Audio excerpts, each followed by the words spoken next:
तो दोस्तों 9 से 11 के बीच में एक और मेन बोर्ड आईपीओ ओपन होने वाला है, जिसका इशू साइज भी काफ़ी छोटा आपको देखने को मिल जाएगा।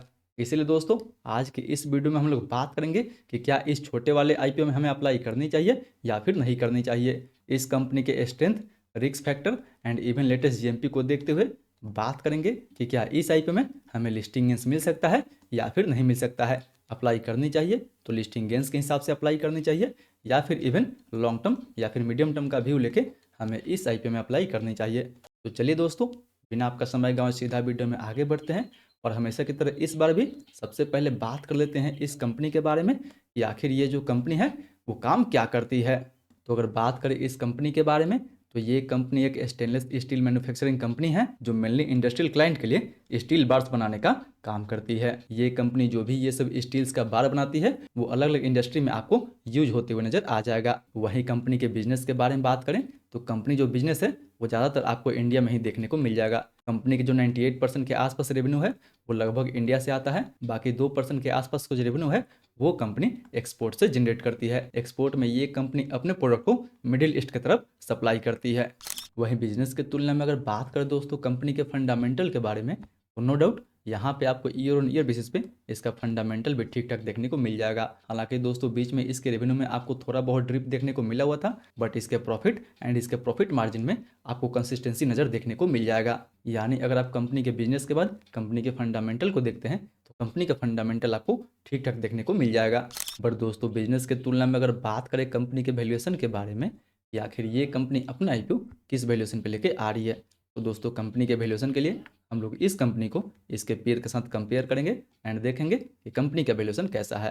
तो यहाँ पे हम लोग बात करेंगे मंगलम के बारे में एंड इवन मुकुंद के बारे में एंड उसके साथ देखेंगे कि इसका वैल्यूएशन कैसा है। तो अगर सबसे पहले राजपुताना का पी रेशियो देखते हैं तो फिलहाल इसका पी रेशियो लगभग 20-21 के आसपास का है, जबकि मंगलम का पी रेशियो वही लगभग 22-23 के आसपास है।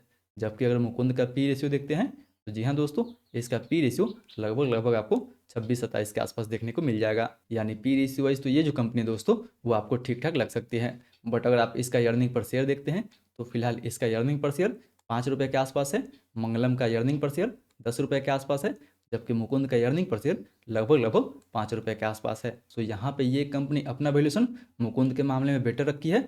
बट अगर मंगलम से कंपेयर करके देखते हैं तो जी हाँ, मंगलम के मुकाबले ये जो कंपनी है अपना वैल्यूशन थोड़ा सा हाई रखी है, क्योंकि फिलहाल लगभग 5 से 6 के अर्निंग पर ये कंपनी 20 के पी पे अपना आईपीओ लेके आ रही है। जबकि ऑलरेडी मंगलम मार्केट में लिस्ट है जिसका अर्निंग पर शेयर 10 रुपये के आसपास देखने को मिलेगा एंड उसका भी पी रेशियो लगभग आपको 22 के आसपास देखने को मिलेगा। यानी ये जो कंपनी है मंगलम के मुकाबले थोड़ी सी अपना वैल्यूशन हाई रखी है, बट मुकुंद के मामले में इसका वैल्यूशन सही रखा गया है। बट ओवरऑल दोस्तों अगर मिला जुला के देखा जाए तो ये कंपनी अपना वैल्यूशन थोड़ा सा और सस्ता करती तो इन्वेस्टर्स के लिए काफ़ी अच्छा होता।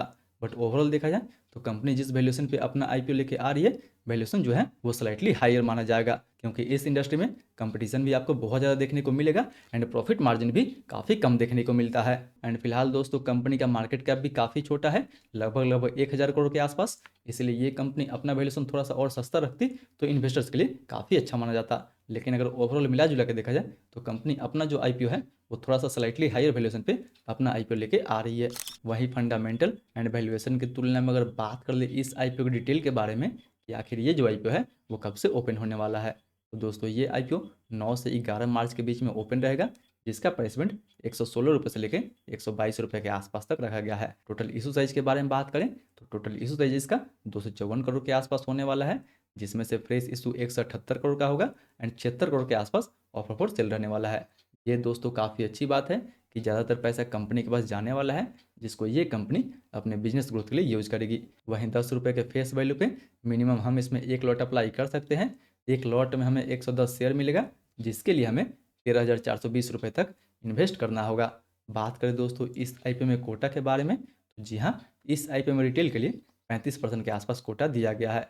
जी हाँ दोस्तों, आईपीओ का इशू साइज भी काफ़ी छोटा है, इसलिए 35% का रिटेल कोटा होते हुए भी इस आईपीओ में अलॉटमेंट मिलना मुश्किल हो जाएगा अगर इस आईपीओ को फुल सब्सक्रिप्शन मिलता है तो अगर इन सारे फैक्टर को देखते हुए बात करें कि क्या हमें इस आईपीओ में अप्लाई करनी चाहिए या फिर नहीं करनी चाहिए, तो अगर सबसे पहले बात कर ले दोस्तों लिस्टिंग गेंस के बारे में तो फिलहाल ग्रे मार्केट में आपको कोई डिमांड देखने को नहीं मिलेगा। जी हाँ दोस्तों, मार्केट भी उतना बेटर नहीं है एंड फिलहाल किसी भी आईपीओ में ठीक ठाक लिस्टिंग देखने को नहीं मिल रहा है। इसलिए ग्रे मार्केट में इस आईपीओ का भी कोई डिमांड अभी देखने को नहीं मिल रहा है। एंड फिलहाल अभी ग्रे मार्केट में डिमांड नहीं है, तो बिल्कुल हमें इस आईपीओ को लिस्टिंग गेंस के लिए दोस्तों एवॉइड करनी चाहिए। जबकि अगर बात करें कि लिस्टिंग गेंस के लिए नहीं, तो क्या हमें इस आईपीओ में लॉन्ग टर्म या फिर इवन शॉर्ट टर्म के लिए अप्लाई करनी चाहिए या फिर नहीं करनी चाहिए। तो दोस्तों लॉन्ग टर्म या फिर मीडियम टर्म या फिर शॉर्ट टर्म के लिए हम लोग सबसे पहले कंपनी कुछ रिस्क एंड कुछ स्ट्रेंथ फैक्टर के बारे में बात कर लेते हैं। तो स्ट्रेंथ फैक्टर देखा जाए तो नो डाउट दोस्तों कंपनी का फंडामेंटल आपको ठीक ठाक देखने को मिल जाएगा। इसका आरओई लगभग 15% के आसपास, आरओसी लगभग 16% के आसपास एंड डेट टू इक्विटी 0.49 का है। यानी कंपनी का फंडामेंटल तो काफ़ी अच्छा है।